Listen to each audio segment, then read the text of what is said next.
kalimat yang diucapkan oleh Tuhan Yesus.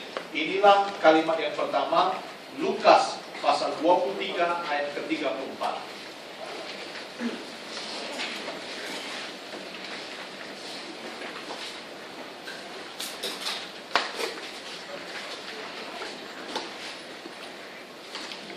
Lukas pasal pertama ayat 23. Pasal 23 ayat ke-34. Mari kita baca bersama-sama. 3, 4. Yesus berkata, "Ya Bapa, ampunilah mereka, sebab mereka tidak tahu apa yang mereka perbuat." Saudara, Yesus berkata, "Ya Bapa, ampunilah mereka, sebab mereka tidak tahu apa yang mereka perbuat." Mari kita berpikir lebih dalam. Siapakah mereka yang dimaksud oleh Yesus di dalam ayat ini? Siapakah mereka yang dimaksud oleh Yesus di dalam ayat ini? Pertama, kita pasti berkata, mereka yang dimaksud adalah orang yang diperintahkan untuk menyalibkan Yesus. Itu berarti mereka ini adalah prajurit-prajurit bawahan yang diperintahkan untuk menyalibkan Yesus. Kalau begitu Yesus berkata, "Ampunilah mereka, sebab mereka hanya menjalankan perintah." Apakah Yesus hanya berdoa untuk mereka saja? Kita lihat lagi, saudara. Ada lagi kelompok yang lebih jauh. Kelompok yang lebih jauh itu adalah yang membuat keputusan supaya Yesus disalib. Siapakah yang secara militer, secara pemerintahan memutuskan supaya Yesus disalib? Dia adalah Pilatus dan Herodes. Karena Pilatus dan Herodes merupakan wakil pemerintahan Romawi yang berkuasa pada waktu itu untuk menjatuhkan hukuman. Dan ketika hukuman ini dijatuhkan, Pilatus dengan sengaja menulis, "Inilah raja orang Yahudi." Jadi Pilatus menyalibkan Yesus demi menyenangkan pemerintah Romawi sekaligus menghina orang Yahudi. Itu berarti Pilatus juga tidak tahu apa yang dia perbuat. Yang ketiga, sebelum Pilatus memutuskan, yang membawa Yesus untuk disalib adalah mahkamah agama. Mereka tersinggung dengan ucapan Yesus. Kenapa mereka tersinggung dengan ucapan Yesus? Karena Yesus berkata, "Aku dan Bapa adalah satu." Karena Yesus memposisikan dirinya sebagai Allah, sehingga pemimpin agama pada waktu itu tidak bisa terima. Karena tidak bisa terima, maka mereka memutuskan untuk menyalibkan Yesus. Karena mereka menganggap Yesus menghujat Allah. Mereka tidak tahu bahwa Yesus itu benar-benar Allah. Maka saya katakan ini kelompok ketiga yang tidak mengerti. Tetapi pemimpin agama bisa menyerahkan Yesus karena ada satu pengkhianat. Pengkhianat itu adalah Yudas. Kalau malam itu Yudas tidak mencium Yesus, maka tidak ada seorang pun yang tahu siapakah Yesus di antara kelompok orang banyak itu. Karena pada waktu itu gelap. Dan mereka tidak berani sembarang bertindak. Karena Yesus yang populer pada waktu itu.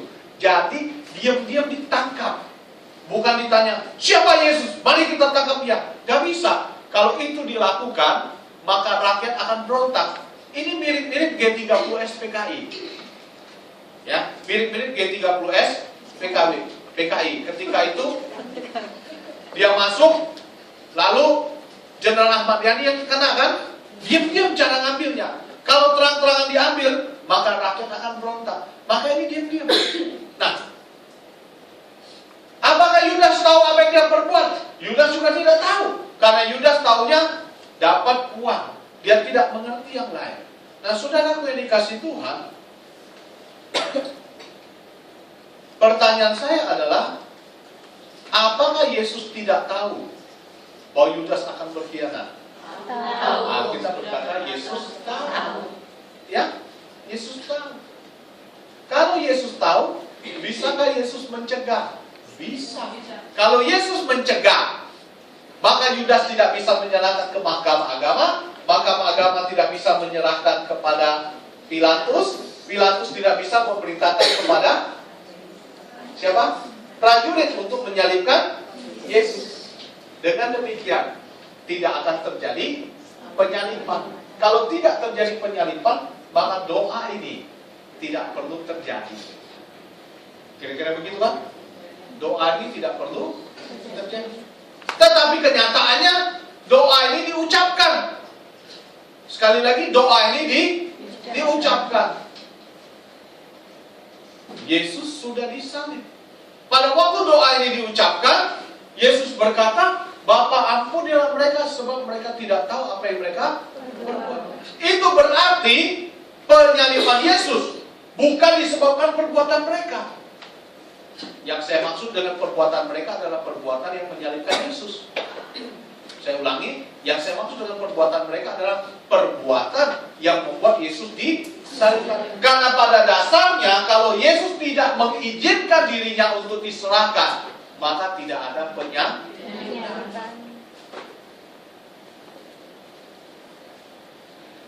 Saya merenung lalu saya keluarkan kalimat, saya berkata,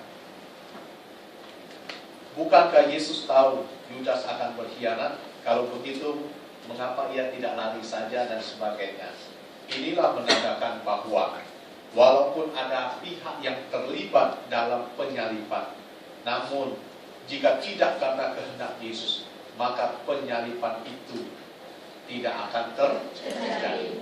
Saya ulangi, maka penyaliban itu tidak akan terjadi. Kalau begitu, untuk apa Yesus disalibkan? Untuk apa Yesus disalibkan? Yesus disalibkan untuk menghadap Bapa, lalu berkata, Bapa, ampunilah mereka, sebab mereka tidak tahu apa yang. Saya ulangi, Yesus disalibkan untuk menghadap kepada Bapa, lalu berkata, ampunilah mereka, sebab mereka tidak tahu apa yang mereka perbuat. Siapakah mereka itu? Siapakah mereka? Mereka itu adalah saudara saya dan semua orang yang berdosa. Saudara, sebelum saya uraikan lebih lanjut, saya akan ambil waktu lebih banyak bagian saya ini. Pertanyaan saya adalah, Allah seperti apa yang memberi pengampunan lewat cara orang yang memohon hal disalib? Pas sebelum saya sampaikan firman Tuhan ini, semalam saya melihat satu film Hong Kong, ya, ada seorang bajingan jahat sekali, lalu dia melakukan perbuatan jahat terhadap seorang anak gadis, lalu divideokan, lalu setelah itu videonya disebarkan, ya. Si bajingan ini mau menyebarkan video ini kepada yang lain. Kemudian ibu dari gadis ini datang untuk memohon. Tradisi Cina kalau orang datang memohon itu dengan cara apa? Berlutut, lalu kemudian memberikan air teh. Ya, memberikan air teh.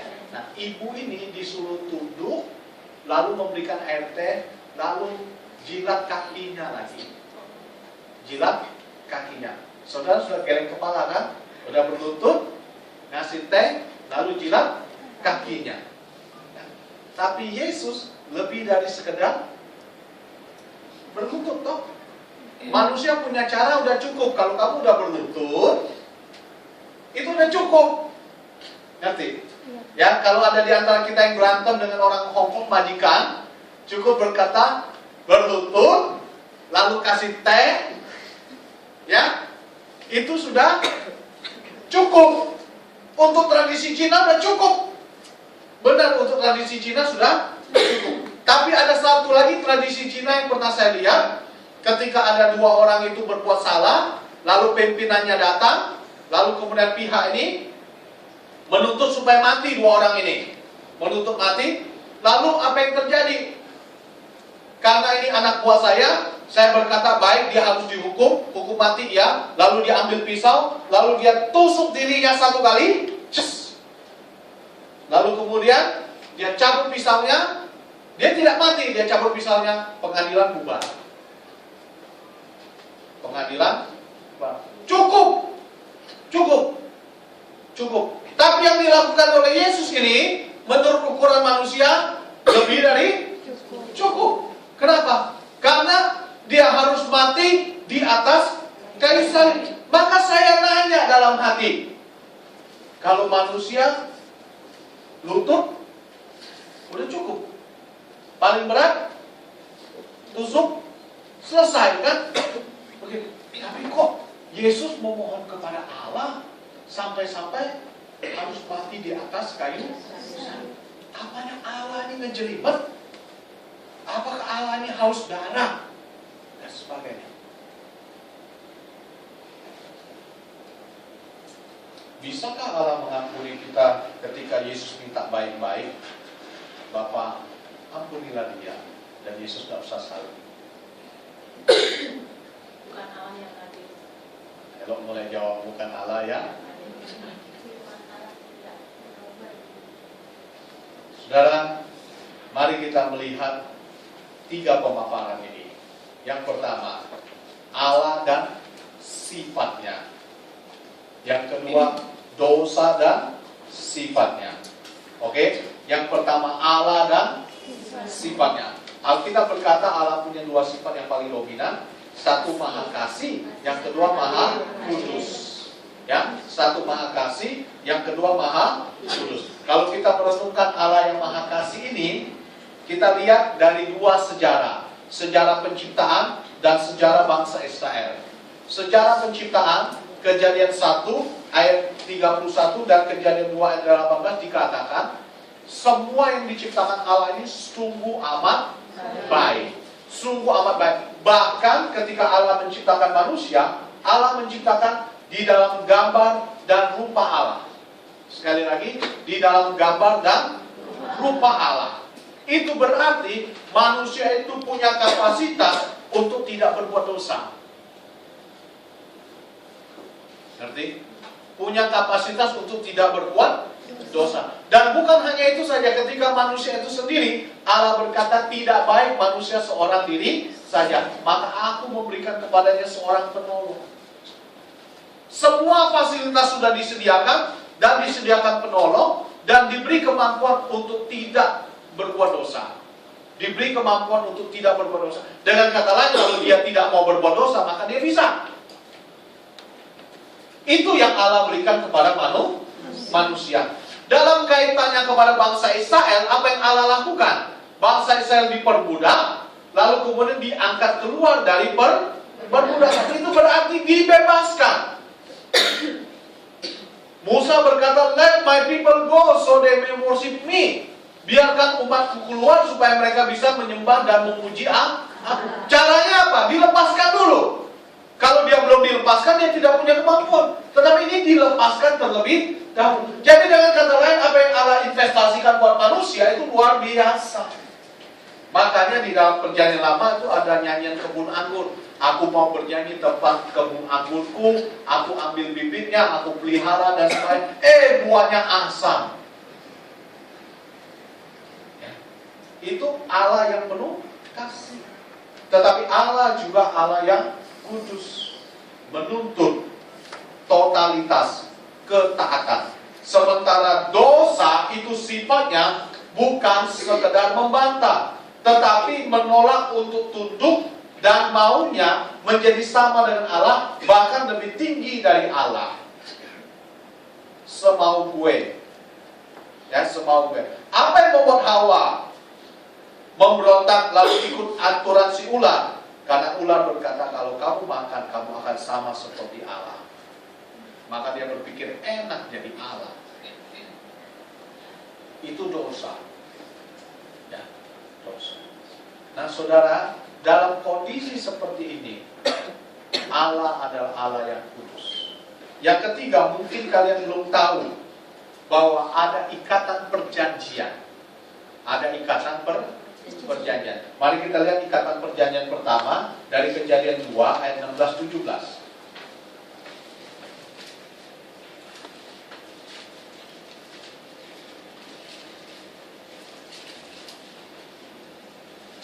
Salah seorang tolong baca.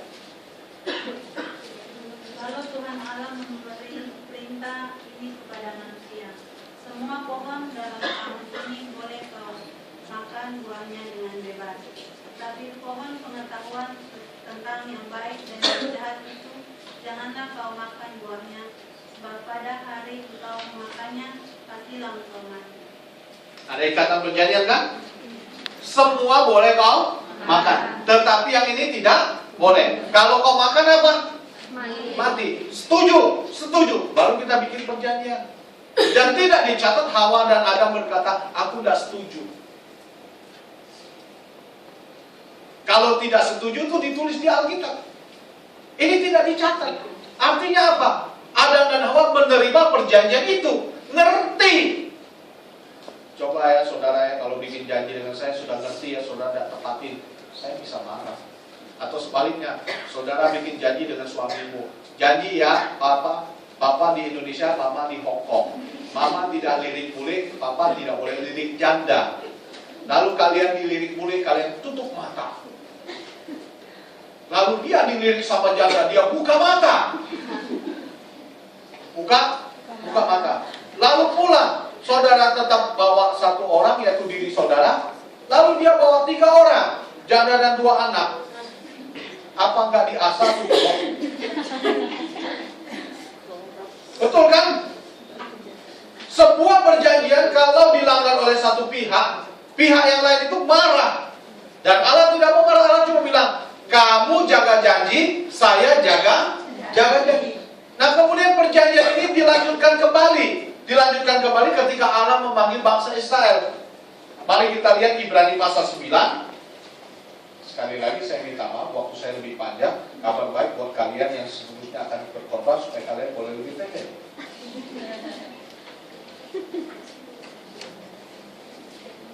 Kejadian 9 ayat 19. Ibrani 9. Puji Tuhan, belum ngantuk.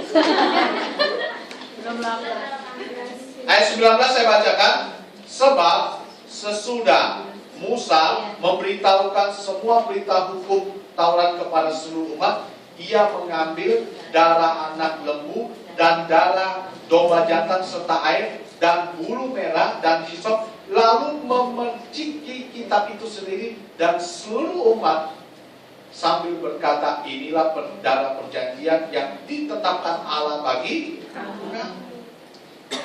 Dan hampir segala sesuatu disucikan menurut hukum Taurat dengan darah, dan tanpa penumbahan darah tidak ada pengampunan dosa.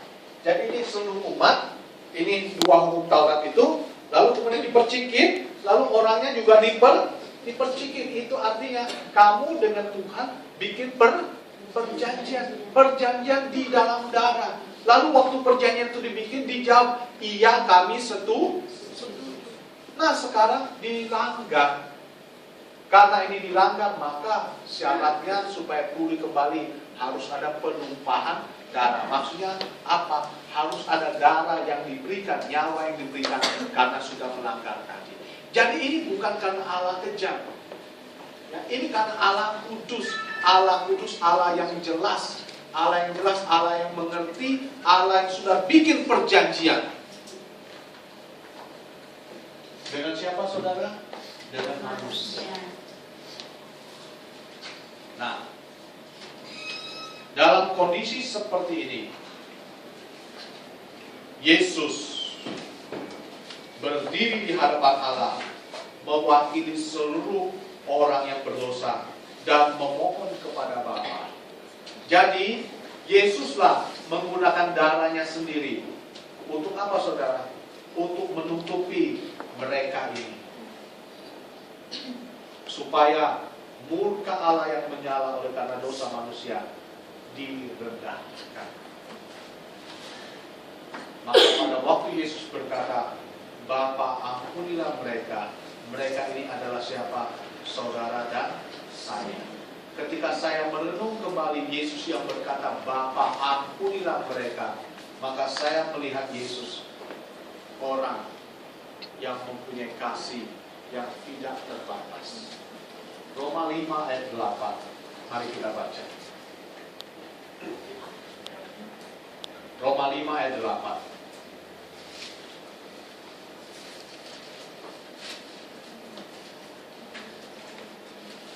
Akan tetapi Allah menunjukkan kasih-Nya kepada kita karena Kristus telah mati untuk kita ketika kita masih berdosa. Allah menunjukkan kasih-Nya kepada kita. Seperti apa kasih yang ditujukan Allah ini kepada kita? Mari kita lihat Efesus 3 ayat 8. Efesus 3 ayat 18.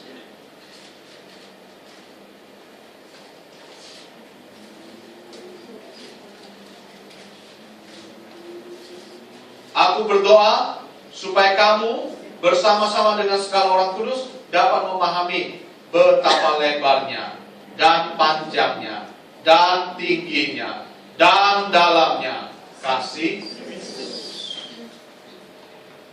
Bapa. Ampunilah mereka. Kristus datang menghadap Allah, menyerahkan nyawanya demi kita orang yang berdosa. Kalau bukan karena kasih-Nya, maka tidak mungkin terjadi penyalipan atas dirinya. Karena Yesus adalah Allah yang berkuasa, yang ingin menyalibkan Dia, tidak bisa menyalibkan Dia kalau Dia tidak menyerahkan diri. Kenapa Dia menyerahkan diri? Oleh karena kasih-Nya kepada kita. Itu sebabnya Yohanes 3 ayat 11 berkata apa? Karena begitu besar, maka tangannya begini, bukan begini, tapi begini. Sebelah sana, sebelah sini, tidak ada batasnya kasih Tuhan bagi kita. Terpujilah kasih ini, Tuhan yang sudah menyatakan buat kita. Saudara, seringkali kita hitung-hitungan dengan Tuhan. Seringkali kita ogah-ogahan dengan Tuhan. Seringkali kita tidak sadar kalau Tuhan sudah membayar penuh seluruh tuntutan hutang kita, dibayar lunas. Mengapa kita tidak bisa mengasihi Dia lebih?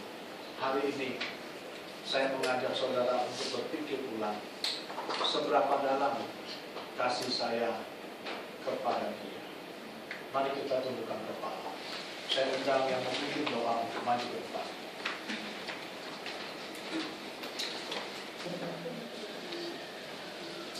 Kami bersyukur kepada-Mu ya Allah dan di surga. Bersekian kami semua umat Kristen yang ada di bumi Tuhan. Kami sungguh bersyukur kalau kami boleh merayakan Jumat Agung pada hari ini, dibandingkan dengan saudara-saudara seiman kami yang ada dimanapun mereka berada, yang tidak memiliki waktu dan kebebasan yang seperti Tuhan sudah beri pada kami saat ini. Terima kasih Tuhan untuk anugerah waktu dan kesempatan yang Tuhan beri bagi kami. Kami bersyukur boleh mendengarkan firman Tuhan. Kami kembali diingatkan Tuhan bahwa Engkau Allah yang sudah mengorbankan anak-Mu mati tergantung di kayu salib oleh karena dosa-dosa dan pelanggaran kami. Bukannya Yesus yang tidak memiliki kuasa untuk menolak penderitaan yang dialami, tapi Yesus memilih kehendak Bapa, bukan kehendaknya, agar kami umat-umat yang berdosa ini terlepas dari maut. Terima kasih Tuhan untuk pengorbanan-Mu yang besar bagi kami. Dan jaga kami Tuhan, selalu diingatkan, kami diberikan hati untuk mau taat dan setia kepada-Mu.